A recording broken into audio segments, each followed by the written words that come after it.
Yes please. Good evening everyone.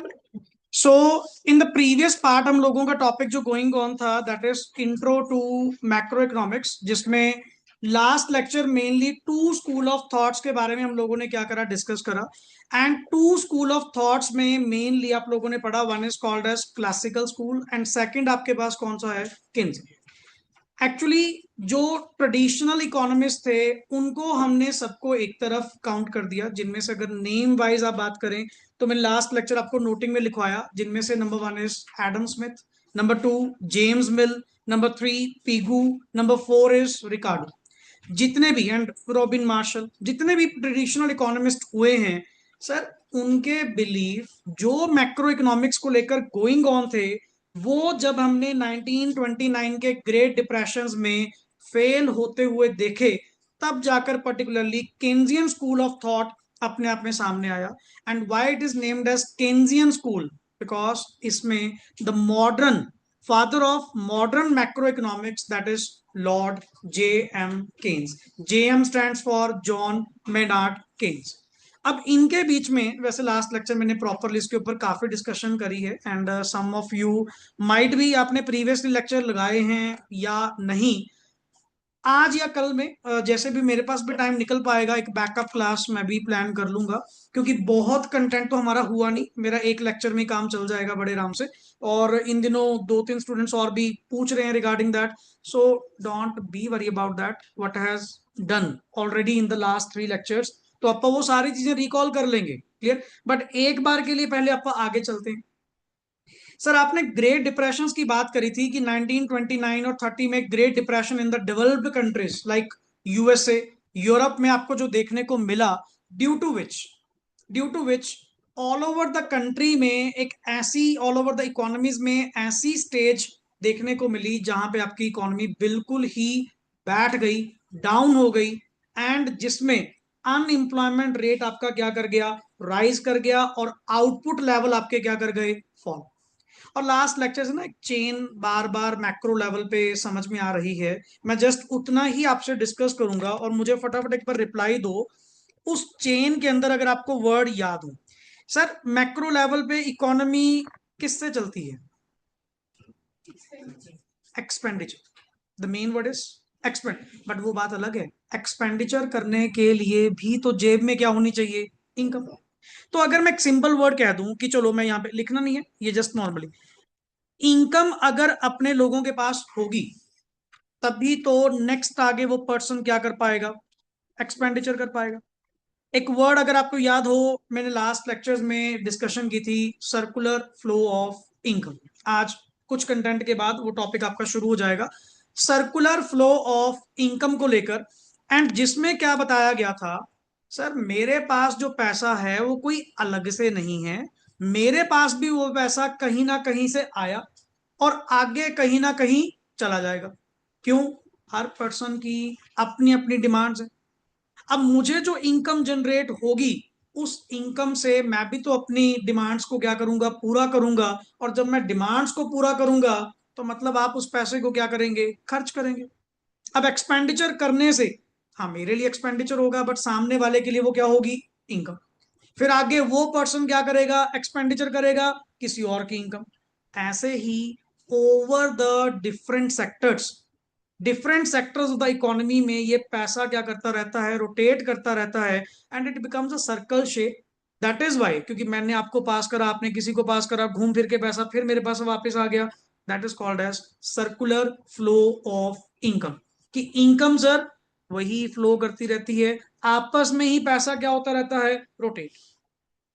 अब point ये है, अगर let me take an example, किसी इकोनॉमी जिसमें एक्सपेंडिचर क्या हो गया, कम हो गया, what will be the consequences at the macro level. हमने एक चेन अपने आप में सोची थी, बनाई थी, कि अगर लेट इट बी किसी इकोनॉमी के अंदर अगर एक्सपेंडिचर कम हो जाए तो इससे क्या होगा, फॉल इन एग्रीगेट डिमांड का लेवल क्या करेगा, फॉल। और अच्छा, जब मार्केट में डिमांड ही नहीं रहेगी तो नेचुरली इन्वेस्टमेंट का लेवल भी क्या करेगा। एज अ एंटरप्रेन्योर, आप मार्केट में पैसा कब इन्वेस्ट करोगे, आप बिजनेस में पैसा कब इन्वेस्ट करोगे, जब मार्केट में आपके प्रोडक्ट की क्या होगी, डिमांड। बट सर लोग खर्च करने को राजी नहीं, लोग परचेज करने को राजी नहीं। लोगों का expenditure level day by day क्या होता जा रहा है, कम होता जा रहा है। अच्छा, उसके कम होने का कारण लोग सेविंग्स को लेकर ज्यादा कंसर्न्ड हो रहे हैं, वो सेविंग्स को बढ़ाई जा रहे हैं। ये तो हमें मैक्रो लेवल पे चिंता व्यक्त हो रही है कि सर अगर ऐसे हर बंदा पैसे सेव करने लग जाएगा, खर्च नहीं करेगा, फिर तो सर ये इकोनॉमी का सर्कल कभी ना कभी तो क्या होएगा, स्टॉप होएगा। आप एक चीज बताओ, आपने अभी वर्ड यूज करा circular, why it is called a circular? Because every sector is dependent on the another one. अगर मैंने इस इकोनॉमी के 4 सेक्टर डे वन लिखवाए थे, there are 4 sectors of the economy. Number one is household, number two is producer, number three is government, and number four is rest of the world. And actually sir ये चारों sector ना particularly आपस में क्या है, connected है। मुझे कभी आपसे काम पड़ेगा, कभी आपको मेरे से काम पड़ेगा, कभी मैं खर्च करूंगा आपकी इनकम होगी, कभी आप खर्च करेंगे मेरी इनकम होगी। बट ये पैसा आपस में ऐसे ही क्या करता रहेगा, रोटेट करता रहेगा। अब एक सिंपल सी पॉइंट, आपने मुझे फीस पे आउट करी, क्या वो फीस पर्टिकुलरली मैंने क्या स्टोर करके रख ली? आगे मेरे भी तो क्या होंगे, एक्सपेंडिचर होंगे, मेरा भी तो उस बिल्डिंग का रेंट है, मेरा भी तो इक्विपमेंट्स का है, इलेक्ट्रिसिटी का खर्चा है। मैं भी उन पैसों को आगे क्या करूंगा, खर्च करूंगा। अच्छा, जिसको मैं दूंगा उसके भी तो भाई अपनी डिमांड्स होंगी, उसका भी तो नेक्स्ट आगे अपना कोई पे आउट होगा, एक्सपेंडिचर होगा। तो पैसा सर किसी के पास नहीं रुकता, पैसा तो कॉन्टिन्यूसली सर्कल फॉर्म में आगे से आगे से आगे सर्कुलेट होता रहता है। अब आपने कभी नोट्स देखे हो, मेरे पास 500 का नया नोट था, बट वही जब नंबर ऑफ हैंड्स में पास ऑन होगा, वही बेचारा 500 का नोट पहचाना भी नहीं जाता। और आजकल तो वैसे भी पेपर क्वालिटी, करेंसी क्वालिटी ऐसी हो चुकी है, कौन सा पुरानी क्वालिटी थी कि जब तक संभाल के रखो कोई उसको होने नहीं वाला। आजकल तो वैसे भी विबग्योर बन गया ना अपने पास, तो वैसे ही वैरायटी आ गई, 50 का, 100 का, अलग अलग तरह के रंग इतने बना दिए, ठीक है ना, बंदा वैसे ही कंफ्यूज हो जाए कि ये कौन सा नोट है। इन दैट केस, क्योंकि मैं पता कि वो मनी नंबर ऑफ हैंड्स में क्या होती है, पास ऑन होती है। कभी आपको जरूरत है तो आपने अपने पास मान लो रख ली, सेविंग कर ली, कभी आपने खर्च कर लिया, बट ये पैसा ऐसे ही पूरी इकोनॉमी में क्या होता रहता है, रोटेट होता रहता है। That is why it is called as circular, कि ये सर्कल शेप में चलता है। नाउ अच्छा, इन्वेस्टमेंट कम होगी, तो इन्वेस्टमेंट के कम होने से क्या कम होगी, प्रोडक्शन कम होगी। प्रोडक्शन कम क्यों होगी? मैं सर बनाऊंगा किसके लिए? जब मार्केट में आप कह रहे हो कि लोगों का क्रेज, लोगों का टेस्ट एंड प्रेफरेंस क्या हो चुका, चेंज हो चुका, मेरे जैसा प्रोड्यूसर अवेलेबिलिटी करके करेगा क्या, प्रोडक्शन करके करेगा क्या, जब कुछ अवेलेबिलिटी ही नहीं है, जब लोगों की मार्केट में डिमांड ही नहीं है। सर प्रोडक्शन कम होएगी, प्रोडक्शन के कम होने से फिर तो एम्प्लॉयमेंट भी कम होएगी। अच्छा, एम्प्लॉयमेंट क्यों कम होगी? फिर मैं अपने पास, प्रोड्यूसर अपने पास लोगों को बिठा के करेगा क्या, इंप्लॉयज को रख के मैं क्या करूंगा, मैं भी उनको काम से निकाल दूंगा।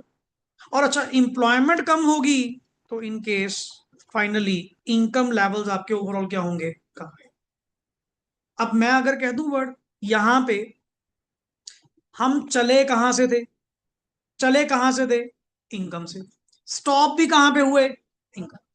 सो मैक्रो लेवल पे the things are so connected, इतनी कनेक्टेड हैं कि तुम्हारा एक भी किया हुआ काम कहीं ना कहीं ऑल ओवर मैक्रो लेवल पे क्या लेकर आएगा, इंपैक्ट लेकर आएगा। दैट इज, सो ये थिंग्स थी जो अपन लास्ट लेक्चर में लिटिल बिट अभी डिस्कस करी हैं। और क्लासिकल्स और केन्जियन के बीच में हमने प्रॉपरली क्या करा, डिफरेंस पढ़ा। And plus great depression of 1929 आपने डिस्कस करा। आइए एक नया क्वेश्चन लिखते हैं और अपनी बात पहले थोड़ी आगे बढ़ाते हैं, साथ साथ प्रीवियस वाला तो चलता ही रहेगा रिगार्डिंग दिस। लिखिए जी क्वेश्चन, क्वेश्चन फॉर्म में ही दे रहा हूं, मतलब मैंने आपको पहले बताया था कि आप प्योरली एग्जाम ओरिएंटेड चलेंगे, कुछ चीजें मैं आपको क्वेश्चन फॉर्म में ही प्रोवाइड करूंगा, कि जरूरी नहीं कि पहले उसके बारे में बेसिक कंटेंट लिखें, बाद में आप उसको क्या करो, फाइनल क्वेश्चन पॉइंट से पढ़ो, directly take it from the question point of view. ये जैसे यहां पे क्वेश्चन है जी हमारे पास, write a note on, write a note on importance of macro economics,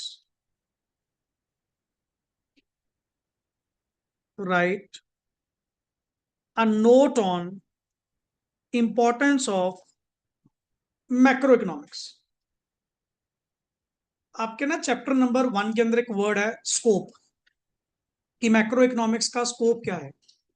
अब मैंने उसी को क्वेश्चन की फॉर्म दे दी। मैंने वर्ड आपसे क्या पूछ लिया कि मैक्रो इकोनॉमिक्स की इंपॉर्टेंस क्या है। एक्चुअली जो मैं यहाँ पे 4 या 5 पॉइंट लिखवाने वाला हूँ, मैं अपना सिलेबस ही इंट्रोड्यूस कर रहा हूँ। जो क्लास +2 में मैक्रो लेवल पे द लास्ट चैप्टर तक तुम पढ़ोगे, मैं वो सारे नाम इन्हीं पॉइंट्स के अंदर क्या कर दूंगा, एडजस्ट कर दूंगा। बस तुम सुनते रहना, समझते रहना कहाँ पे किस पॉइंट का मतलब क्या है। Actually I am introducing my syllabus as well. Clear. लिखिए नंबर 1। अब कहते जी मैक्रो इकोनॉमिक्स की स्टडी करना अपने आप में जरूरी क्यों है, कहते सुनिए फिर। इट प्रोवाइड्स, पहला number 1 point, it provides measures to understand, it provide measures to understand the calculation of national income, the calculation of national income of the country, full stop. It helps, इसके साथ ही, it helps us to understand, it helps us to understand if there were leakages and injections, leakages and injections to the circular flow of ink। एक एक करके meaning भी समझते रहेंगे। कहते हैं सर नेशनल इनकम की अगर तुम कैलकुलेशन करना चाहते हो, कि ये पता करना चाहते हो कंट्री की नेशनल इनकम कितनी है, जैसे एक इंडिविजुअल अपनी इनकम कैलकुलेट करता है, सर अपने को इंडिया की भी तो नेशनल इनकम काउंट करनी पड़ेगी। एंड उस इनकम को कैलकुलेट करने के लिए जो मेथड्स हैं वो कौन प्रोवाइड करती है, मैक्रो इकोनॉमिक्स। एंड प्लस ये जो तुम्हारा सर्कुलर फ्लो ऑफ इनकम है, जिसको तुम कहते हो सर्कल की शेप में है, सर इस सर्कुलर फ्लो में कहां से लीकेजेस हो रही हैं एंड कहां कहां से पैसा इंजेक्ट किया जा रहा है, इन सब की नॉलेज ऑब्टेन करने के लिए आपको मैक्रो इकोनॉमिक्स में क्या करना पड़ेगा, डील करना पड़ेगा। अगर तुम चाहते हो, अब हम कहते हैं कई बार मनी सप्लाई मार्केट में बहुत ज्यादा हो जाती है, पैसा ही पैसा, बूम पीरियड आ गया, कमाल है जी, मैंने तो सर्कल में कुछ चेंज नहीं करा, हमने तो जितना पैसा यहां रोटेट हो रहा था उतना ही पैसा रखा, फिर एकदम से पैसों की तेजी कहां से आ गई, या एकदम से पैसों का सर्कल टाइट कैसे हो गया। मतलब कोई ना कोई या तो पैसा इंजेक्ट हो रहा होएगा, या कोई ना कोई पैसा या तो क्या हो रहा होएगा, leakage. For example savings, for example taxation, for example imports. अब एक बात बताओ, इंपोर्ट करने से तुम्हें लग रहा तुम अपनी कंट्री का पैसा दूसरी कंट्रीज को दे रहे हो, बताओ। इंपोर्ट करने का मतलब क्या है, वो गुड्स इंडिया से ना परचेज करते हुए कहां से करी, फॉरेन। जो पैसा अगर तू भाई डोमेस्टिक सप्लायर से वो चीज खरीदता, क्या होता, इंडिया का पैसा कम से कम कहाँ रहता, इंडिया में। हाँ मेरे पास ना रहता, सामने वाले के पास, बट कम से कम इंडिया में तो रहता। बट आपने क्या करा, इंपोर्ट करने से वही पैसा अपनी कंट्री से कहां भेज दिया, बाहर। And which amounts to leakages, कि आपके sir circular flow of income में क्या आएगी, कभी ना कभी कमी आएगी, उसका कारण आपने लीकेज स्टार्ट कर दी। एंड जितनी लीकेज आपके सर्कुलर फ्लो ऑफ इनकम में होती जाएगी, ये सर्कल कभी ना कभी क्या करेगा, स्टॉप करेगा। अच्छा अगर बात की जाए injections, injections like investment, injections like exports. अच्छा इंपोर्ट्स तेरे किस में आएंगे, लीकेजेस। एक्सपोर्ट्स किस में आएंगे, इंजेक्शन, क्योंकि मैं उस कंट्री का पैसा एक्सपोर्ट करने से उस कंट्री का पैसा अपनी कंट्री में लेकर आ रहा हूं। बट एक पॉइंट ये भी है सर, अपने को आई थिंक सो दोनों का ध्यान रखना पड़ेगा। मुझे तो लीकेजेस का भी ध्यान रखना पड़ेगा और मुझे इंजेक्शंस का भी। क्या पता किसी पॉइंट ऑफ टाइम पे इंजेक्शन इतने ज्यादा हो जाए, मनी सप्लाई बहुत ज्यादा बढ़ जाए। And what you think about it कि मनी सप्लाई मार्केट में ज्यादा होनी चाहिए या कम या बैलेंस्ड? जिससे क्या होगा? अगर बैलेंस्ड कह रहे हो जिससे क्या होगा, then demand will be equal to किसके रहेगी? सप्लाई। क्योंकि देख सिंपल सी बात, मैक्रो लेवल पे अपने को एक चीज पता है, मनी सप्लाई का खेल है। मनी सप्लाई किसी पॉइंट ऑफ टाइम पे ज्यादा हुई, लोगों के पास पैसा ही पैसा है, खर्च भी इतना करेंगे। पर खर्च करने को तो राजी हैं, मैं प्रोडक्शन कहां से करूं? मेरे रिसोर्सेज जितने मेरे पास हैं, मैं मैक्सिमम जितनी प्रोडक्शन कर सकता हूं। पढ़ा नहीं क्लासिकल्स? क्लासिकल्स क्या कहते थे? Resources are fully employed. ये तो माड़ा मोटा केन्जियन ने सही कहा, केन्जियन थियरी ने जाकर सही कहा कि सर कोई ऐसी इकोनॉमी नहीं होती जहां पे रिसोर्सेज आपके फुली एम्प्लॉयड हो। There is always a capacity, एक लिटिल बिट कैपेसिटी होती है हर इकोनॉमी के अंदर प्रोडक्शन इंक्रीज करने की, प्रोडक्शन बढ़ाने की। अब मैं कह दूं जी पर्टिकुलरली आपके पास तो सर टाइम ही नहीं, आप तो फुली एम्प्लॉयड होंगे। आपको नहीं सर, फिर भी देखो कहीं ना कहीं से टाइम निकाल लो, कोई ना कोई तो निकलेगा। मैं कह दूं नहीं मेरे पास टाइम है, कहते सर ऐसा थोड़ी होता है, कोई बंदा कहते मेरे तो 24 घंटे एम्प्लॉयड है। कहीं ना कुछ तो आपके पास पोटेंशियल होगा। That is Keynesian. Keynesian school का मानना ये चीज था कि कोई ऐसी इकोनॉमी नहीं होती जहां पे रिसोर्सेज ऑलरेडी फुली एम्प्लॉयड हो, ऐसा कुछ नहीं। तो मुझे ना मनी सप्लाई ज्यादा चाहिए, ना मुझे मनी सप्लाई कम चाहिए। क्योंकि दोनों में स्टेजेस क्या आएंगी?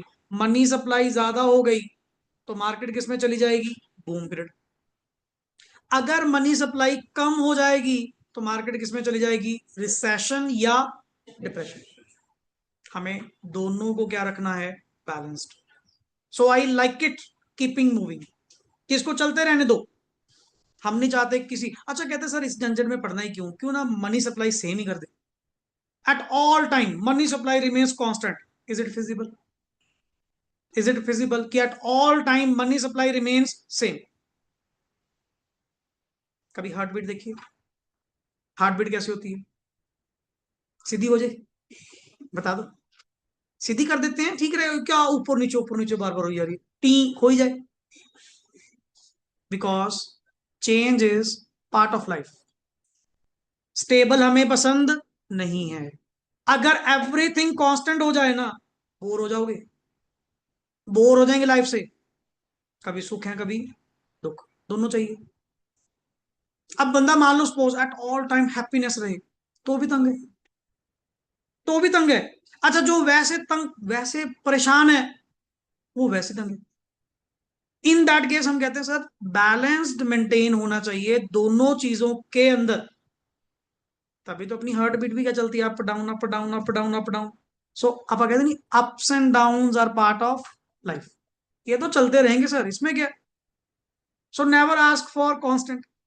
कभी मतलब आप कहिएगा कि ये तंगी वाला काम है जी, बेटर है एक ही चीज हो जाए, एक चीज से काम नहीं चलता। सेम मनी सप्लाई कभी भी आप इकोनॉमी में स्टेबल नहीं कर सकते। एट ऑल टाइम ये क्या रहेगी? चेंजिंग रहेगी। तभी तो देखते नहीं, मार्केट में ट्रेड साइकिल आपके गोइंग ऑन है। कभी तो मार्केट ऐसी होती है जहां पे टाइम पीरियड ऐसा पैसा ही पैसा हुआ पड़ा है, इतनी तेजी आई पड़ी है। और कोई ऐसा टाइम पीरियड भी होता है जहां पे बिल्कुल मंदी चाहिए होती है। अब हम कहते हैं सर ये भी तो पार्ट ऑफ लाइफ है। हम कहते हैं जी कोई ऐसा बिजनेस जो 24 hours 365 days same turnover, same respond नहीं। कभी तेजी का टाइम आता है, कभी मंदी का टाइम आता है। So this is the thing. तो आपको अपनी इकोनॉमी की अगर इस तरह की नॉलेज कंटेन करनी है, you have to deal it with macro. आपको मैक्रो इकोनॉमिक्स की स्टडी करनी पड़ेगी सर, आपको नेशनल इनकम के बारे में पता करना पड़ेगा। अब एक ऐसी कंट्री जिसको अपना जीडीपी ग्रोथ रेट ही नहीं पता, नहीं वैसे तुमने मैक्रो लेवल पे पॉलिसीज बनानी, गवर्नमेंट ने आरबीआई ने बड़ी बड़ी पॉलिसीज बनानी, कैसे पॉलिसी बनाएंगे? उनको यही नहीं पता इंडिया की इनकम कितनी है, इंडिया की प्रोडक्शन कितनी है, इंडिया में मनी सप्लाई कितनी है। So to deal with that case आपको अल्टीमेटली मैक्रो इकोनॉमिक्स की स्टडी करनी पड़ेगी। नंबर 2 पॉइंट देखिए, Number 2 point, formulation of formulation of government budget,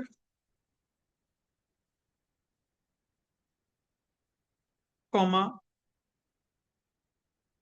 policies regarding control of inflation and deflation becomes easier becomes easier। अब government ने अपना budget बनाना है, government भी तो अपना रोल प्ले कर रही है इस इंडिया पे। अब गवर्नमेंट ने अपना बजट बनाना है कि हम आने वाले साल में कहाँ कहाँ एक्सपेंडिचर करें, किन किन एरियाज में करें, एंड कहाँ कहाँ नीड है, और कहाँ कहाँ से हम लोग अपना रेवेन्यू जनरेट करें, क्योंकि गवर्नमेंट का खुद का पैसा थोड़ी है। गवर्नमेंट अपने लोगों से क्या लेती है? टैक्स। एंड उसी टैक्स एंड अदर इनकम की मदद से गवर्नमेंट अपना खर्चा पानी चला रही है, गवर्नमेंट आगे पैसा खर्च कर रही है, जितने भी गवर्नमेंट एम्प्लॉयज है उनको सैलरी पे आउट कर रही है। फिर गवर्नमेंट कौन सा अपनी जेब से दे रही है? गवर्नमेंट वो सारी चीज कहां से चार्ज कर रही है? पब्लिक से। तो इस बार का जीएसटी रेट बढ़ाएं या कम करें, इनकम टैक्स रेट में रिबेट प्रोवाइड करें या ना करें, टैक्स रेट क्या होगा, स्लैब क्या होगी, जो 1 फरवरी को गवर्नमेंट अपना बजट पेश करती है, वो भी तो पूरे इंडिया लेवल का है। अच्छा, उसी के बेस पे पहले आता है स्टेट का बजट, सॉरी, पहले आता है सेंटर का बजट। सेंटर का बजट मींस जिसको आप बोलते हो union budget. Why it is called as union? Because that government budget is applicable on whole India. And उसी यूनियन बजट के बेसिस पे बाद में हर सरकार अपनी अपनी स्टेट का क्या बनाती है? बजट बनाती है। तो दैट इज द थिंग कि अगर आप लोगों ने गवर्नमेंट बजट बनाना है या गवर्नमेंट बजट में पॉलिसीज को डील करना है, जैसे आजकल की करंट सिनारियो, कितनी महंगाई डे बाय डे क्या होती जा रही है? इंक्रीज होती जा रही है। That means to control the inflation and deflation. अब ये जो +1 लेवल पे आपने प्राइस बढ़ाया था या प्राइस कम किया था ना, वो इन्फ्लेशन डिफ्लेशन नहीं था। इन्फ्लेशन वर्ड कब कहा जाता है? जब there is a rise in the general price level, all over, हर जगह पे जब महंगाई देखी जाती है, that is called as inflation. अब मैं कह दूं कल को कॉफी वालों ने जी 5 रुपए इंक्रीज कर दी, देखो कितनी इन्फ्लेशन होगी, वो इन्फ्लेशन नहीं है, वो जस्ट प्राइस राइज है। बट जब ओवरऑल हर सेक्टर के अंदर महंगाई देखने को मिलती है, दैट इज कॉल्ड एज क्या? इन्फ्लेशन। जो +1 में आपने टॉपिक पढ़ा तो था इंडेक्स नंबर। जो इंडेक्स नंबर अपन निकालते थे, न्यूमेरिकली कैलकुलेट करते थे, वो प्राइस इंडेक्स ही तो था। जब आप उसको करंट ईयर को कंपेयर करते थे विद द प्रीवियस ईयर, कि पहले से 10% महंगाई होगी, पहले से 20% महंगाई हो गई, क्या वो महंगाई पर्टिकुलर किसी एक प्रोडक्ट में होती थी? नहीं sir, that is overall price level में। और फिर वही तुमसे पूछा जाए, क्या इन्फ्लेशन होना इज अ गुड थिंग? क्या इन्फ्लेशन होना बेसिकली, क्या ये अपने आप में अच्छा साइन है किसी इकोनॉमी के लिए? बताओ। क्या इन्फ्लेशन होना, क्या आप चाहोगे rise in the general price level, महंगाई बढ़ती जाए, या कांस्टेंट रहे? अच्छा, डिफ्लेशन, हम तो सर ना तो इसको रिकमेंड करते हैं ना डिफ्लेशन को। किसी भी इकोनॉमी के लिए ना इन्फ्लेशन अच्छी चीज है ना डिफ्लेशन। और डिफ्लेशन हो जाएगी, पर्टिकुलरली मंदी वैसी छाई जाएगी, तो भी दिक्कत है। हम चाहते हैं कि इन दोनों के बीच में थोड़ा स्टेबिलिटी, इकोनॉमिक स्टेबिलिटी बनाए रखे, ना हमें इन्फ्लेशन चाहिए ना हमें deflation. Now the number third point, it facilitates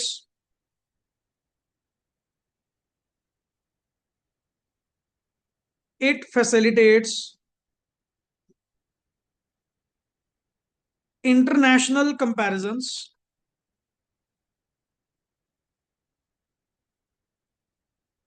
international comparisons by providing information, by providing information about aggregate demand and supply,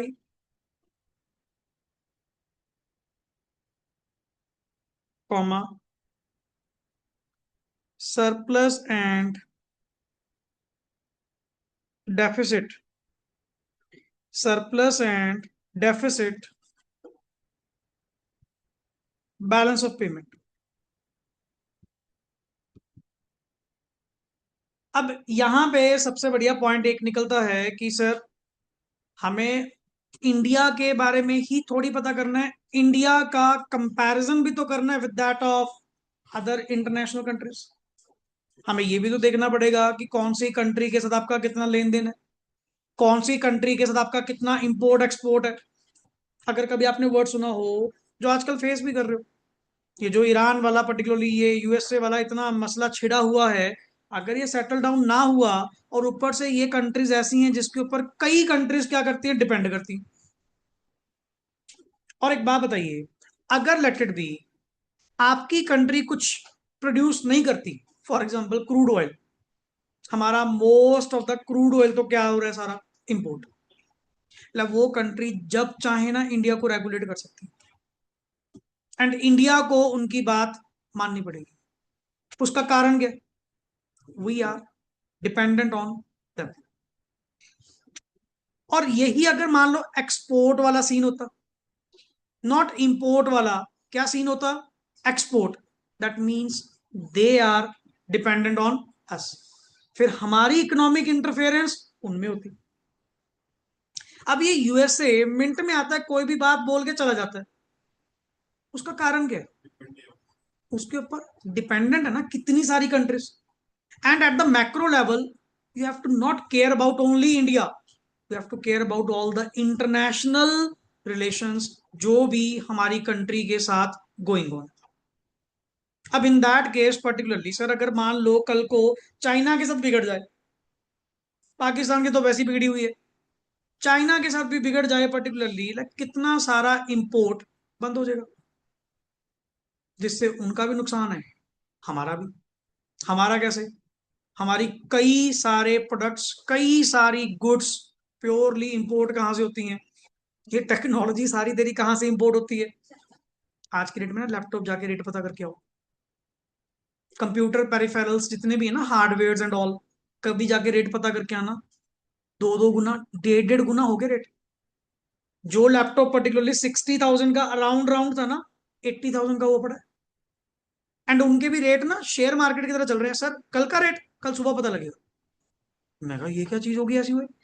अब हमने एक नया परचेज करना था for the new foundation batch के लिए, मतलब लिटरली यार, जो बजट शायद मेरा, ये सामने पड़ा ये वाला, ये बजट मेरा जब मैंने 2 साल पहले लिया था 50 के अराउंड था, अब कल की परचेजिंग करके आए 80,000। हार्ड डिस्क वगैरह पेन ड्राइव वगैरह जो है ना पर्टिकुलरली डबल डबल रेट पे होगी, और वो भी मिल नहीं रही। उसका कारण क्या, ये सारी चीजें मोस्टली इंपोर्ट कहाँ से होती हैं, चाइना। कहीं ना कहीं रिलेशंस अगर बिगड़ेंगे, सबसे पहली वॉर ट्रेड वॉर, सबसे पहली जो मार पड़ती है टैरिफ वॉर, चीजें इतनी ज्यादा महंगी हो जाएंगी। और इंडिया बाकी पता नहीं कौन से सेक्टर्स में काम कर रहा है कौन नहीं, टेक्नोलॉजी में तो बिल्कुल नहीं कर रहा। मोस्ट ऑफ द टेक्नोलॉजी सारी कहां से आ रही है, जापानीज, जर्मन, कुछ पर्टिकुलर कंट्रीज हैं जो लेकर बैठे हैं पूरी ऐसी मोनोपोली, लगता जाओ जी जहां जाओगे। अब एग्जांपल दूं, प्रोजेक्टर्स, ये प्रोजेक्टर पर्टिकुलरली इंडिया मेड कोई है ही नहीं, प्योरली इंपोर्टेड बाय, कहां से हो रही हैं, या तो कंपनियां सिर्फ क्या कर रही हैं, इंपोर्ट कर रही हैं, मार्केट कर रही हैं, ये कंपनी सब चाइनीज है, सब चाइनीज कंपनीज हैं, या जापानीज टेक्नोलॉजी है। अब in that case we are dependent on them. गाड़ियों के केस में ना पीछे एक बड़ी प्रॉब्लम से आ गई थी, गाड़ियों में एक चिप पड़ती है, सेंसर बेस्ड वाली जो होती है, बैकएंड से चिप क्या होगी, बंद होगी। चाइना वालों ने सप्लाई क्या कर दी, रोक दी। इन दैट केस क्या हो गया, यहाँ पे गाड़ियां बंद होगी बननी, लोगों की 6 6 महीने की बुकिंग, 8 8 महीने की बुकिंग फिर होएगी ना, समझो। कहां से अगला प्रोवाइड कर देगा, लगता मेन जो चीज है वो तो हमारे पास है नहीं। हाँ बाकी लोहा पड़ा वो तो लगा देंगे, गाड़ी चलेगी कैसे। चलेगी कैसे? सेंसर, उसका ऑपरेटिंग, गाड़ी में भी तो क्या है, ऑपरेटिंग सिस्टम है। गाड़ी में भी तो प्रॉपरली जो हर चीज, इवन आपके ये टेक्नोलॉजी बेस्ड अगर बात करें, एसी भी चल रहे हैं, ये भी तो टेक्नोलॉजी ड्रिवन है। सॉफ्टवेयर तो इसके अंदर भी है, तभी तो इसके सेंसर्स क्या कर रहे हैं, काम कर रहे हैं। दैट इज, सो आप नहीं समझते सर पर्टिकुलरली कि इंटरनेशनल लेवल पे आपकी कंट्री की, अब इसने बड़ा अच्छा वर्ड यूज करा है, एक लास्ट चैप्टर आपके पास आएगा, that is BOP, called as balance of payment. हमारी कंट्री का फॉरेक्स को लेकर कितना इनफ्लो है, कितना आउटफ्लो है, सर ये भी तो चेक करना पड़ेगा। क्योंकि इंडियन मार्केट में जो पैसा रोटेट करेगा वो तो रुपीज में करेगा। What about the international market? International market में पैसा किस में जाएगा? डॉलर्स। अब किसी भी कंट्री के लिए एक चीज बताओ, क्या फॉरेक्स रिजर्व्स होना अच्छी बात नहीं है? अगर आपकी कंट्री में डॉलर्स का बेस, डॉलर का रिजर्व, फॉरेक्स का रिजर्व काफी अच्छा मेंटेन्ड है, सर आपकी कंट्री उतनी स्ट्रेंथन्ड मानी जाती है, उतनी तगड़ी मानी जाती है। अब एक ऐसी कंट्री जो हमेशा पर्टिकुलरली पैसे मांगती रहती है कि जी हमें पैसे, लोन दे दो, लोन दे दो, हमने अपने खर्चे पूरे करने हैं, हमने ये करना है, फलाना करना है। भाई जितना फिर बोरिंग पार्ट बढ़ेगा, उतनी कंट्री आपकी क्या मानी जाएगी, वीक। और प्लस, जिनसे तुम लोन लोगे, जिस कंट्री से तुम लोन लोगे, वो तुम्हारी कंट्री में दखलंदाजी भी तो करेंगे, इकोनॉमिक इंटरफेरेंस भी तो करेंगे, अगला चलाएगा नहीं। अब मान लो 500 बिलियन डॉलर का लोन यूएस हमें प्रोवाइड कर दे, क्या ऐसे प्रोवाइड कर देगा? साथ में क्या मांगेगा? इकोनॉमिक इंटरफेरेंस, कि फिर इंडिया के जो भी मसले होंगे हम डिसाइड करेंगे जी। क्यों? हमने आपको पैसा दिया, हमने आपको लोन दिए। यही सबसे बड़ी प्रॉब्लम होती है सर मैक्रो लेवल पे, इन्हीं कंपैरिजंस को, इन्हीं रिलेशंस को क्या करना, फाइंड आउट करना। तुम्हें यही नहीं पता कि तुम्हारे बीओपी का बैलेंस सरप्लस है या डेफिसिट। मुझे यही नहीं पता सरप्लस कब होगा, जब पेमेंट्स का इनफ्लो ज्यादा होगा, आउटफ्लो कम होगा। डेफिसिट कब होगा, जब इनफ्लोस कम होंगे और आउटफ्लो ज्यादा होगा। So that is the chapter number 12, the last one, 11 and 12, forex and BOP, इसी में काम आएगा। Now number fourth point लिखिए जी। Number fourth point, it helps to coordinate, it helps to coordinate various policies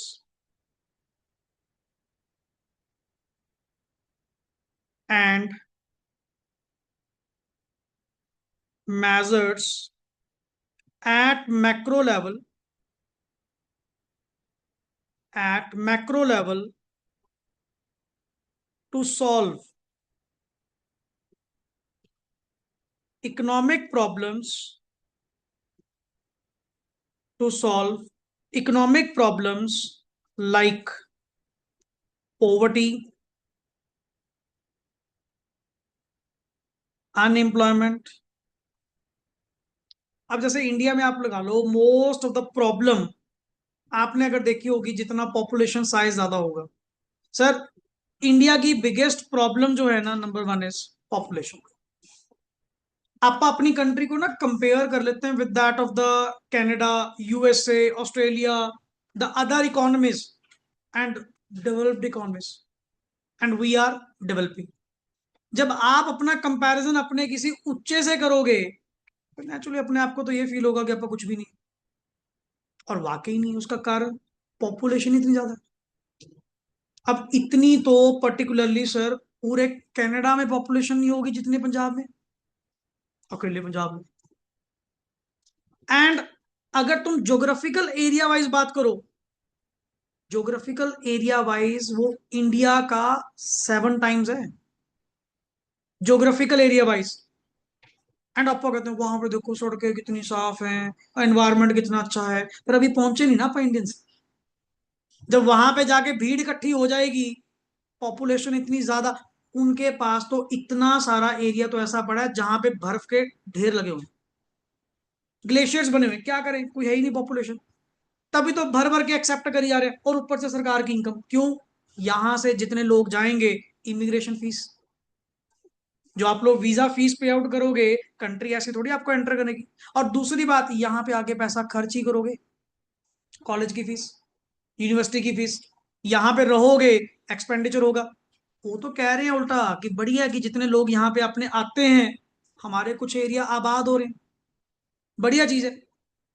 जो इतना सारा वेस्ट जंगल पड़ा है या वेस्ट लैंड पड़ी है, किसी की तो काम आ रही है, तभी तो वो एक्सेप्ट कर रहे हैं कि आने दो, जितने आ रहे हैं पहुंचो, कोई दिक्कत नहीं। बट अब तो उन्होंने भी फुल स्टॉप लगा दिया। उन्होंने भी पीछे काफी ज्यादा दिक्कत क्रिएट करी, पर्टिकुलरली कि भाई पॉपुलेशन हमारे बहुत ज्यादा बढ़ रही है, इतने तो वहां पे गोरे नहीं रह रहे जितने इंडियंस रह रहे। उन्होंने वही टिक्की समोसे शुरू कर लिया वहां पे जाके, नॉर्मल पंजाब बना दिया। अब उनको फील हो रहा है कि शायद हमने गलत काम कर लिया इन लोगों को यहाँ पे बुला के। उन्होंने इंडियन कल्चर पूरा ऑप्ट कर लिया। वही गली मोहल्ले के नाम रखने शुरू कर दिए, आनंद कॉलोनी, फलाना कॉलोनी। अगला कह रहा हमारा तो यहाँ पे नाम कुछ और था यार शहर का। जहाँ जिस तरह के लोग जाएंगे, उस तरह का माहौल तो बनेगा बनेगा, उस तरह के लोग तो ऑप्ट करेंगे ही करेंगे। ये न्यूजीलैंड में नहीं होता अभी पीछे। न्यूजीलैंड में बहुत सारे लोगों का उन्होंने मतलब कहीं ना कहीं रेसिज्म कहते हैं इस वर्ड को, तो बहुत उन्होंने इशू क्रिएट करा। जितने वहां के फॉरेनर्स थे, इंडियंस पता नहीं, I think so mostly Sikh community, जैसे वो कीर्तन वगैरह निकालते हैं कुछ ना कुछ, और उन्होंने बड़ा प्रोटेस्ट करा। कहते जी ये क्या मतलब है, इस तरह से थोड़ी हम डे बाय डे अपनी कंट्री को देखो, change is not acceptable to everyone. इतने सालों से अगली कंट्री कैसी रही और आके कुछ लोग पर्टिकुलरली ये चीज करना शुरू कर दें, तो बहुत ज्यादा इशू क्रिएट हुआ था। ऑस्ट्रेलिया में कितनी बार हुआ है, ऑस्ट्रेलिया में बहुत बार हुआ है, रेसिज्म तो बहुत कॉमन है वहां पे। ये नहीं पता मनकर, क्योंकि पता क्या है, आप लोग उस कंट्री के लोगों का हक छीन रहे हो। अब इंडिया में आकर कोई फॉरेनर पर्सन काम ले, तुझे काम ना मिले, तुम्हें दिक्कत नहीं होगी। तुम तो वो इसका बोरिया बिस्तरा पैक करो, इसको उड़ाओ वही बाहर। ये कौन होता है जो हमारी नौकरी पे लात मार रहा है? होगा नहीं सर। सो हर जगह तो इंडिया की वन ऑफ द प्रॉब्लम जो है ना, दैट इज पॉपुलेशन। देश ही इतना बड़ा है, पर्टिकुलरली जब तक मोदी साहब नॉर्थ में पहुंचते हैं, साउथ में कुछ हो जाता है। जब साउथ में जाते हैं, ईस्ट में कुछ हो जाता है। देश ही इतना बड़ा है। ये तो, अगर इस चीज को कंट्रोल नहीं किया गया, पॉवर्टी का मेन कारण ही क्या है? जितना मर्जी डेवलप हो जाए जी, हम तो तब तक डेवलप नहीं मानेंगे जिस दिन ट्रैफिक सिग्नल्स पे हमें कोई नहीं मिलेगा मांगने वाला। हम तो उस दिन मांगेंगे पर्टिकुलर कि हाँ भाई इंडिया तरक्की कर गया, चाहे जितनी मर्जी तरक्की कर ले। क्या ये चीज खत्म हो पाई? ये चीज खत्म नहीं हो सकती। एंड जब तक कोई कंट्री पर्टिकुलरली इन चीजों पे काम नहीं करती ना सर, गड़बड़ है। वो इकोनॉमी उतना ज्यादा प्रॉस्पर नहीं कर रही। और अगर ऑल ओवर इंडिया लेवल तुम आज का थोड़ा सिनारियो देखो, लेटेस्ट सिनारियो देखो, there are some family owned houses जो इंडिया को रेगुलेट कर रहे हैं। अंबानीस, टाटास, बिरलास, अडानीस, यही राज कर रहे हैं। अगर कहते हैं हाँ ब्रिटिश राज खत्म हो गया, ये राज शुरू हो गया। नहीं, तेरे मेरे जैसों के पास कौन सी अपॉर्चुनिटीज है बताओ? कौन सी इतनी तगड़ी कैपिटल है, जिस भी अब तुम जियो कहते हो जो ब्रांड पर्टिकुलरली स्टैब्लिश हो रहा है day by day, private sector का ब्रांड है, कोई गवर्नमेंट बेस्ड नहीं है, बट स्टिल इतना ज्यादा प्रॉस्पर हो गया, इतना ज्यादा अपने आप को पॉपुलर कर गया, हर सेक्टर में एंटर हो गया, हर सेक्टर में। कि बंदा सोचे सही कि मेरे लिए बिजनेस छोड़ोगे कौन सा, हर चीज में आ गए। शुरू किए थे पेट्रोकेमिकल्स, और आज की डेट में अनगिनत, अगर इनका कोई फैमिली ट्री देखे ना पर्टिकुलरली कंपनी की वेबसाइट ओपन करके, तुम्हें तब पता लगा ये कितनी जगह पे एग्जिस्ट करते हैं, किस किस एरिया में, किन किन एरियाज में ये काम कर रहे हैं। यही तो है। या मोस्ट ऑफ द पॉइंट आप देखो, कितने बड़े बड़े काम है, बड़े बड़े प्रोजेक्ट हैं, किसको मिल रहे हैं? अडानीस। जितने पोर्ट हैं वो सारे किसके हैं? अडानीस, अंबानीस, टाटास, बिरलास, यही सारे ब्रांड्स हैं। अगर आप कहते हैं ना, एक इस कंट्री की नेशनल इनकम की अगर बात करें, इस कंट्री की 90% से ज्यादा नेशनल इनकम तो सिर्फ कौन दे रहे हैं? ये चार पांच, बाकी पूरा India. This is the composition of national income. अगर नेशनल इनकम को स्टडी करना है ना, तो ये समझो, देखने में लगता है कि इंडिया ने 1 लाख करोड़ रुपए जनरेट किए दिस ईयर। पर उस नेशनल इनकम में मेजर कंट्रीब्यूटर कौन बैठे हैं? ये लोग। क्योंकि सारी प्रोडक्शन सारी एक्टिविटी किनके पास है? इनके पास है। ले आज के टाइम में लगा लो, जियो या कोई भी ब्रांड आप और एग्जांपल ले, यार इतना कैपिटल स्ट्रेंथ लेकर बैठे हैं, तुम काम बताओ, तरीका हमारे पास है करने का। क्यों? एक्सपीरियंस इतना ज्यादा हो चुका। और नेचुरली अगर हम कहते हैं ये इतने बड़े ब्रांड्स बने, क्या वो सेल्फ मेड बने? किन लोगों की मदद से बने? शेयर होल्डर्स, अपने जैसे लोग। अपने लोगों ने कैपिटल किसको प्रोवाइड करी? उस ब्रांड को प्रोवाइड करी। अपन ने खुद अपनी एंटरप्रेन्योरशिप स्टार्ट करने की बजाय पैसा किसको दिया? उस ब्रांड को दिया। एंड अपने पैसों से वो बन गए। अब इतने लार्ज स्केल पे बन गए कि उनको compete करना पॉसिबल। अब जियो तुम्हारे सामने आया पर्टिकुलरली, नेटवर्क में क्या कभी जियो का कोई नाम था? हाईएस्ट नाम में कौन आता था? एयरटेल। और कितनी कंपनियां, मैं तुम्हें पूछूं ना, कितनी कंपनियां तुम्हें चार नहीं गिनाई जाएंगी? क्यों? खत्म ही होगी सारी। खत्म ही होगी सर, बची कौन सी हैं मेन? अब आपके पास टॉप नंबर वन पे कौन आ गया? जियो। नंबर टू पे कौन है? एयरटेल। बाकियों को मानते नहीं। बीएसएनएल, ओ रहने दो चलो, वो तो बेचारे खुद ही खंभा लगा के भूल जाते हैं कहाँ लगाया था, उनको नहीं याद होता। नहीं, आप सोचें अगर पर्टिकुलरली क्या जियो का बहुत बड़ा कोई पुराना एवोल्यूशन है, एग्जिस्टेंस है नेटवर्क लाइन में?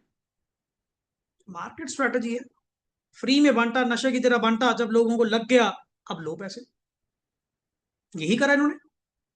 इनके पास तो इतनी कैपिटल पड़ी है, ये फ्री में भी खिलाने लग जाए ना 2 साल, तो भी फर्क नहीं पड़ेगा। पर 2 साल सामने वाला नहीं खिला पाएगा। वो मार्केट से क्या हो जाएगा? आउट, कस्टमर सारा शिफ्ट। जियो ने ऐसी तो प्लेस बनाई है, पहले जी आप सिम लो 6 महीने का डाटा फ्री, फिर धीरे धीरे करते 3 महीने का और फ्री, फिर 1 साल का फ्री पर्टिकुलरली। अच्छा, तब लोगों को पड़ गई आदत फ्री वाली, यूसेज हो गई ज्यादा, बफरिंग देखने वाला स्कोप क्या हो गया? खत्म। जो आंखों को पहले आइडिया होता था कि हाँ जी पहले इसको वीडियो को ऑन करो, 2 मिनट ये बफर होएगी, धीरे धीरे धीरे धीरे चलेगी, बीच में 4 बार ब्रेक मारेगी, होता था। अब आंखों को मजा पड़ गया स्पीड का, पेशेंस लेवल क्या हो गया? खत्म। अब इन दैट केस, आप ही सोचो, चलो आपने तो शायद मे भी फेस ना करा हो, या आपके पेरेंट्स अगर पूछो, महीने का पैक आया करता था 2 GB का, 1 महीने का, एंड स्पेशली नेट ऑन करा, काम करा, नेट बंद, कहीं खत्म ना हो जाए। अब आज की डेट में ना 2 GB पर डे भी क्या लगता है? कम। समझ रहे हो? That is.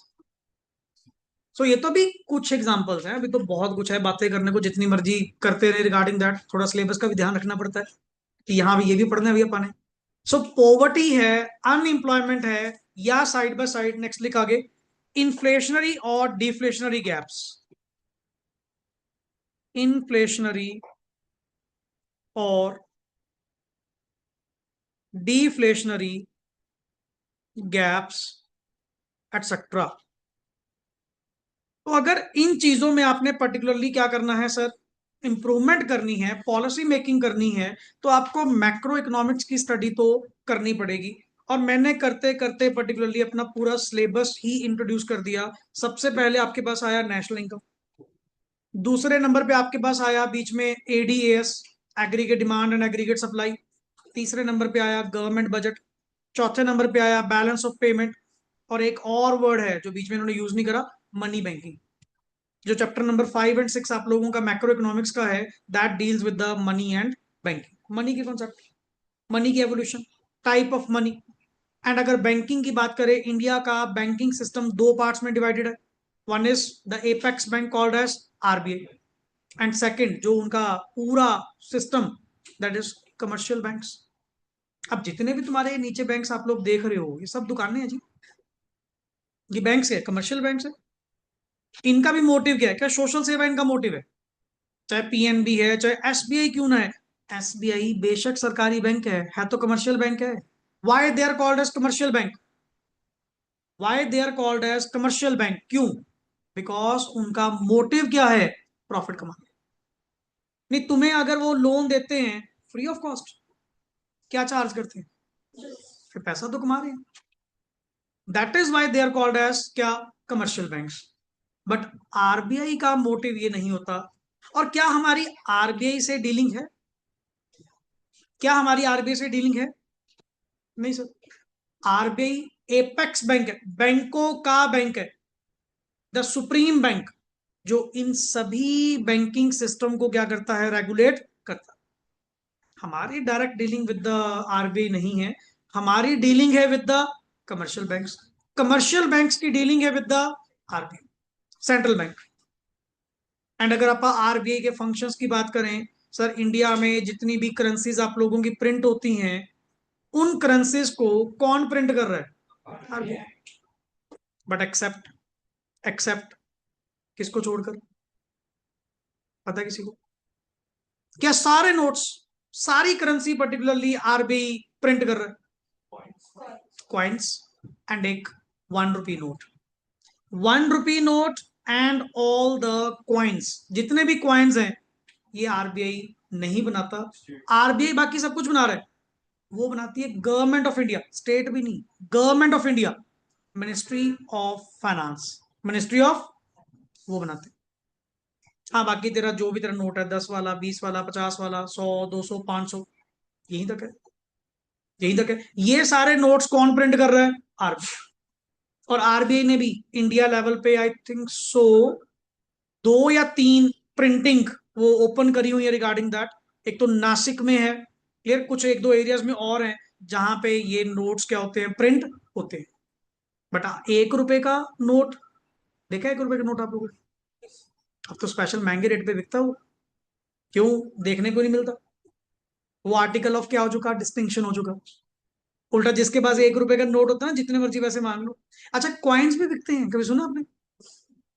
कॉइन्स भी कौन सी मिंट का है वो, मतलब 19 कौन सी है? बहुत महंगे बिकते हैं। एक पता नहीं यूट्यूब पे कोई चैनल है, पर्सन सरदार जी है वो इसी चीज में काम करते हैं पर्टिकुलरली, वो थोड़ी पुरानी पुरानी चीजें। अच्छा उसमें भी ना जो साइन होते हैं, जैसे कॉइन्स के ऊपर साइन, किसी एनिमल का साइन है, किसी और का, उसके बेसिस पे बिकते हैं। इतनी इतनी वैल्यू निकलती है। कई लोग ना गंगा जी से वो बाहर निकालते हैं ना सिक्के, पुराने पुराने, उनमें ढूंढ रहे होते हैं 25 पैसे, 10 पैसे, अठन्नी चवन्नी, क्यों? वो बहुत महंगी जाती है। एंड आज की डेट में तो ना, आज की डेट में तो मोस्टली, कभी अगर आपने सुना हो, पहले जो कॉइन्स आते थे ना, बहुत पुरानी बात, जब मैं 50 पैसे की बात कर रहा हूँ या 25 पैसे की बात कर रहा हूँ, उनमें ना उतनी वैल्यू भी कंटेन्ड होती थी। समझे कुछ वर्ड? कि अगर उसके ऊपर 50 पैसे लिखा हुआ है ना, आप उसको एज अ मनी यूज ना करो, आप एज अ कॉमोडिटी यूज करो, not as a money, not as a कि what is written on it छट, आप उसको एज अ कॉमोडिटी यूज करो, तो भी आपको उसकी वैल्यू कितनी मिलेगी? 50 पैसे। क्यों? उतनी वैल्यू का सिल्वर, चांदी, उसके अंदर क्या होता था? कंटेंट। अब तो खत्म हो गए। अब तो बिल्कुल आपके आयरन बेस्ड वाले, लोहा बेस्ड होते हैं, ये वाले कॉइन्स चलने लगे। नहीं पहले वाले जो कॉइन्स होते थे ना, वो अगर मान लो कोई वैल्यू नहीं अच्छी दे रहा, एज अ चांदी बेच दो। क्यों? उसके अंदर उतने की सिल्वर वैल्यू क्या होती थी? कंटेंट।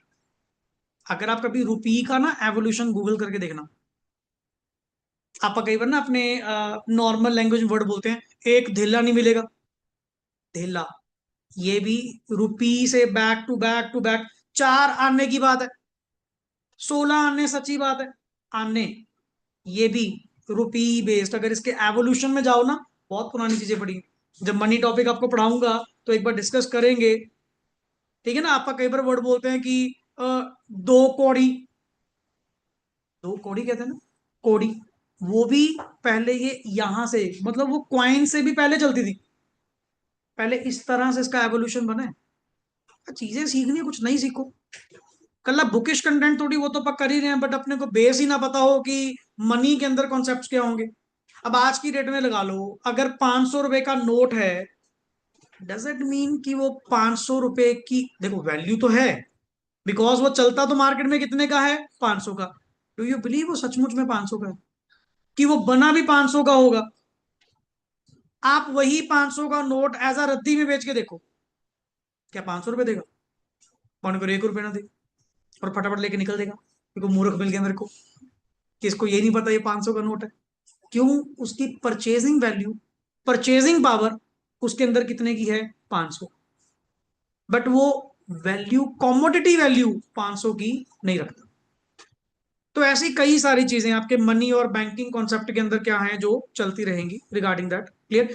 और सबसे इंपॉर्टेंट चीज जो आपको ये चैप्टर बेस्ड मिलनी है, लाइक अगर बात करें मनी और बैंकिंग को लेकर ही बात करें, मनी में there are measurements for the calculation of money supply all over the economy. कितनी मनी सप्लाई रोटेट कर रही है, तो there are measures of money supply, M1, M2, M3, M4। ये मनी मेजर्स हैं कि मनी को एक पॉइंट ऑफ टाइम पे कैलकुलेट करने के लिए एक अलग अलग डेफिनेशंस बनाई गई हैं। जैसे हमारे सिलेबस का पार्ट है M1। M1 is equals to क्या होता है, शॉर्टवर्ड बोलते हैं हम लोग, C plus DD plus OD। C stands for currency, DD stands for demand deposits, OD stands for other deposits, which is equal to money supply। तो अभी तो चलो दूर की डिस्कशन है, अभी तो अपन जस्ट एक ब्रीफिंग कर रहे हैं कि इसमें अपने को मैक्रो में किस तरह के कंटेंट आपको पढ़ने को मिलेंगे। अब जैसे आपने गवर्नमेंट की, थोड़ी ओपन डिस्कशन, गवर्नमेंट के आपने रेवेन्यू की बात करी कि गवर्नमेंट रेवेन्यू जनरेट करती है, तभी तो कल को क्या कर पाएगी, एक्सपेंडिचर कर पाएगी। गवर्नमेंट का प्राइम सोर्स ऑफ रेवेन्यू क्या है, टैक्स। टैक्स कितनी तरह के होते हैं जी, दो। One is direct tax, second is indirect. Direct tax कौन सा होगा, हाँ एग्जाम्पल नहीं, डायरेक्ट टैक्स कौन से होते हैं, डायरेक्टली चार्ज होते हैं, थोड़ा और। Why it is called as direct tax, actually word अगर देखा जाए वो तो GST भी है, वो तो सारे, no no no no, direct tax जो पर्टिकुलरली है वर्ड, डायरेक्ट टैक्स का मतलब क्या है, जिसका बर्डन मैं नेक्स्ट आगे किसी पर्सन पे शिफ्ट नहीं कर सकता। अगर वो मेरे पे लेविएबल है, मेरे पे लगाया गया है, मेरे पे इम्पोज्ड है, तो मैं ही क्या करूंगा, उसको पे आउट करूंगा। अब एक बात बताओ, मैं अपनी इनकम के ऊपर क्या दे रहा हूं, इनकम टैक्स दे रहा हूं, नहीं क्या वो इनकम टैक्स मैं आगे कस्टमर से चार्ज करूं। जो चीज आगे पोस्टपोन की जा सकती है, जिनका बर्डन नेक्स्ट आगे शिफ्ट किया जा सकता है, that are called as indirect tax. For example GST। अब बिजनेसमैन ने जितनी भी गुड्स क्या करी, परचेज करी, मैंने टैक्स पे करा, एंड वही टैक्स मैं किससे रिकवर कर रहा हूं, कस्टमर से। This is called as indirect tax. अब फॉर एग्जांपल अगर मैं बात करूं गिफ्ट टैक्स, कभी सुना वर्ड, पहले होता था एक वेल्थ टैक्स, अब तो खत्म हो गया, 2016 या 15 में खत्म हो चुका वेल्थ टैक्स।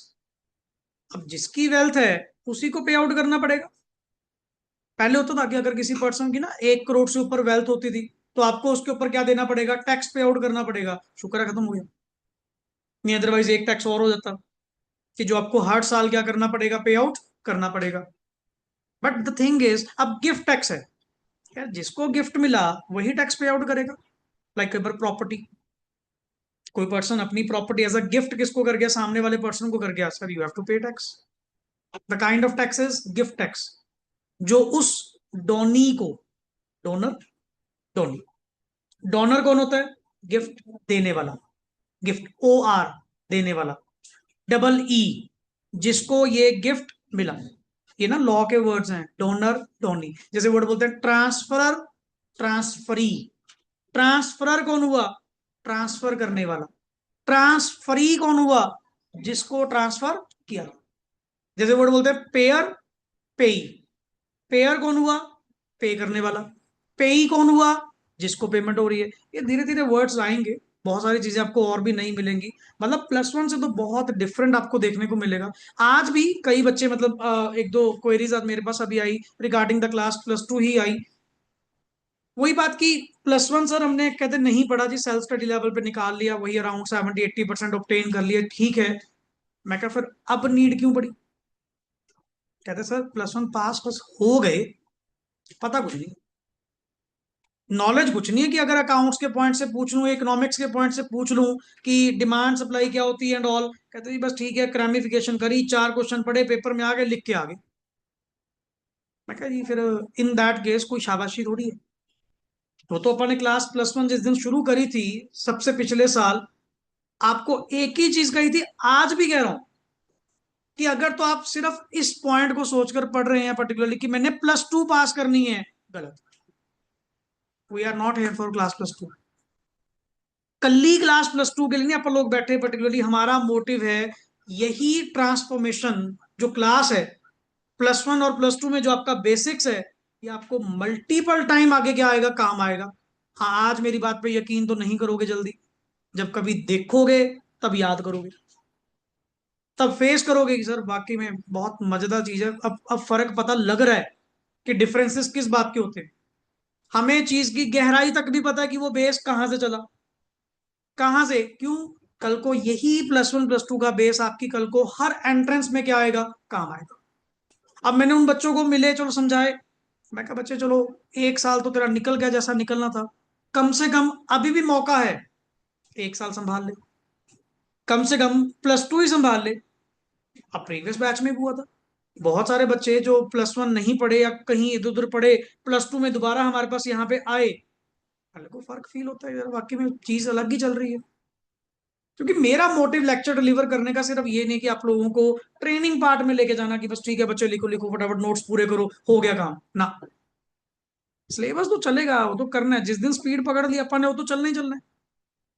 बट पहले मॉरली डेवलप करो।